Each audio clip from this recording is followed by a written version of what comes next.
வணக்கம் என் அன்பு மக்களை. இன்றைக்கி நான் உங்களுக்கு அப்லோட் பண்ணுற இருக்கிற வீடியோ என்னென்னா உருளைக்கிழங்கு பொரியல். யூடியூப்பில் எக்கச்சக்கமான உருளைக்கிழங்கு பொரியல் பார்த்துருப்பீங்க. எல்லோரும் ஒவ்வொரு ஸ்டைலில் குக் பண்ணுவாங்க. என்னோடய ஸ்டைல் ஆஃப் குக்கிங்கை பார்த்து என்ஜாய் பண்ணுங்கள். வாங்க நம்ம பொரியல் நம்ம எப்படி நான் செய்கிறேங்கிறத நீங்கள் பார்க்கலாம். முதலாவது உருளைக்கிழங்கு எடுத்துருக்கிறேன். ஒரு 7 அல்லது 8 உருளைக்கிழங்கு எடுத்துருக்கிறேன். நான் எப்போவுமே உருளைக்கிழங்கு பொரியல் செய்யணும்னா தோலை முதல்ல சீவிட்டு குக்கரில் வேக வச்சு எடுத்துருவேன். பாருங்கள், தோல் எல்லாத்தையும் நல்லா சீவியாச்சு. இனிமேல் இதை நல்லா கழுவிட்டு குக்கரில் வேக வைக்க போகிறேன். பெரிய உருளைக்கிழங்காக இருந்தால் 5 விசில் வைக்கணும். சின்னதாக இருந்தால் 3 விசில் போதும். இப்போ உருளைக்கிழங்கு குக்கரில் வேக வச்சிட்ருக்கிறேன். இது உருளைக்கிழங்கு தொலி. இதை இப்போ நான் என்ன பண்ண போகிறேன் அப்படின்னா, ஒன்றும் பண்ண போகிறது இல்லை, போய் நேராக டஸ்ட்பினில் போட போகிறேன், அவ்வளோதான். இப்போ உருளைக்கிழங்கு பொரியலுக்கு தேவையான விஷயங்கள் எல்லாத்தையும் பார்த்துடலாம். ஒரே ஒரு பல்லாரி எடுத்து சின்ன சின்னதாக கட் பண்ணி வச்சுருக்கிறேன். 3 காஞ்ச மிளகாய் எடுத்து வச்சுருக்கிறேன். 2 பூண்டு பல் எடுத்து வச்சுருக்கிறேன். சீரகம் கொஞ்சம் எடுத்து வச்சுருக்கிறேன். ஒரு 3 சில் தேங்காய் எடுத்து வச்சுருக்கிறேன். அவ்வளோதான். முதலாவது உருளைக்கிழங்கு பொரியலுக்கு தேவையான மசாலாவை ரெடி பண்ணுறேன். தேங்காய் மிக்ஸி ஜாரில் போட்டாச்சு. நெக்ஸ்ட்டு பூண்டை ஆட் பண்ணுறேன்.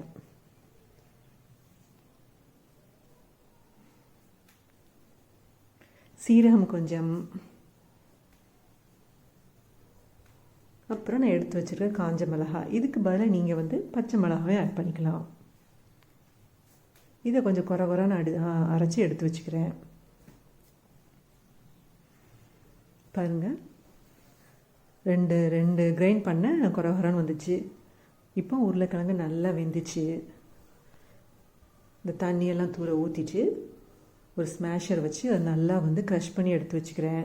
இதுக்கு பதிலாக நீங்கள் குட்டி குட்டியாக கட் பண்ணாலும் பண்ணிக்கலாம். நெக்ஸ்ட்டு ஸ்டவ்வில் ஒரு பேன் வச்சுட்டு தேவையான அளவு எண்ணெய் ஊற்றுறேன்.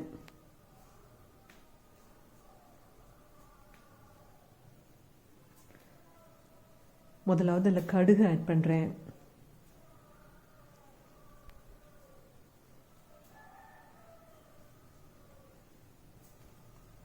அப்புறம் கருவேப்பிலை. கடுகு லேசாக பொரியவும் நெக்ஸ்ட்டு கருவேப்பிலை ஆட் பண்ணுறேன்.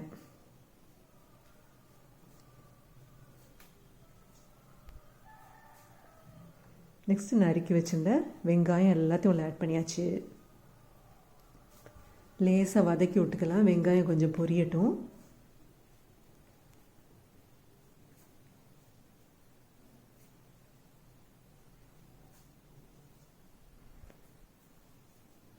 கருவேப்பிலை உள்ளே போட்டாச்சு.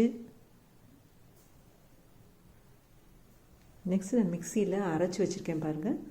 அந்த மசாலா எல்லாத்தையும் உள்ளே ஆட் பண்ண போகிறேன். ஏன்னா உருளைக்கிழங்கு ஆல்ரெடி நம்ம வேக வச்சிட்டோம். அதை உள்ளே போட்டதுக்கு அப்புறம் அந்த தேங்காயெல்லாம் போட்டோம்னா அது சரியாக மிக்ஸ் ஆகாது. அதனால் முதல்ல தேங்காய் உள்ளே போட்டு வதக்கிக்கிறேன். உப்பு கொஞ்சம் ஆட் பண்ணுறேன்.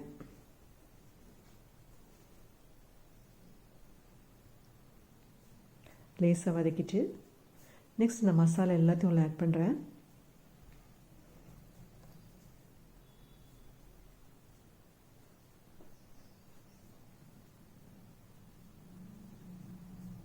அரைச்சி வச்சிருந்த தேங்காய், சீரகம், காஞ்ச மிளகாய், பூண்டு எல்லாத்தையும் உள்ளே போட்டு அந்த வெங்காயத்தோடு நல்லா மிக்ஸ் பண்ணிக்கிறேன்.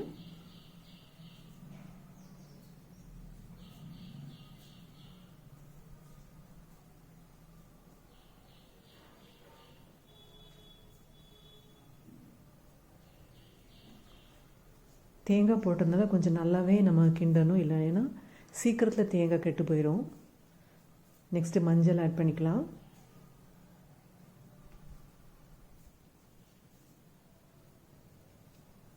ஏன்னா ஈவினிங் வரைக்கும் கூட்டு இருக்கணும் அப்படின்னா நம்ம தேங்காய் கொஞ்சம் நல்லா வதக்கினா தான் கூட்டு ரொம்ப நேரத்துக்கு கெட்டு போகாமல் இருக்கும். இப்போ நான் ஸ்மாஷ் பண்ணி வச்சு எல்லா பொட்டேட்டோவை உள்ளே ஆட் பண்ணுறேன். Very simple. இந்த உருளைக்கிழங்கு பொரியல் ரொம்ப சிம்பிளுங்க. ஏன்னா ஆல்ரெடி குக்கரில் வேக வைக்கிறதுனால ரொம்ப நேரமாக நின்றுலாம் நம்ம வேக வைக்கவே வேண்டாம். வேக வச்சுட்டு அப்படியே தாளித்து எடுத்துட வேண்டியதான். பாருங்கள் என்னோடய உருளைக்கிழங்கு பொரியல் முடிந்தது. ரசம் வச்சோம்னா இந்த மாதிரி உருளைக்கிழங்கு பொரியல் வச்சு சாப்பிட்டு பாருங்கள், ரொம்ப டேஸ்ட்டாக இருக்கும். கர்ட் ரைஸ்க்கு நல்லாயிருக்கும், லெமன் ரைஸ்க்கு நல்லாயிருக்கும், புளி சாதத்துக்கு நல்லாயிருக்கும். ஓகே ஃப்ரெண்ட்ஸ், என்னோடய வீடியோ உங்கள் எல்லாருக்கும் பிடிச்சிக்குன்னு நினைக்கிறேன். என்னோடய வீடியோவை லைக் பண்ணுங்கள், ஷேர் பண்ணுங்கள், சப்ஸ்கிரைப் பண்ணுங்கள். இன்னொரு வீடியோவில் உங்களை மீட் பண்ணுறேன். Thank you so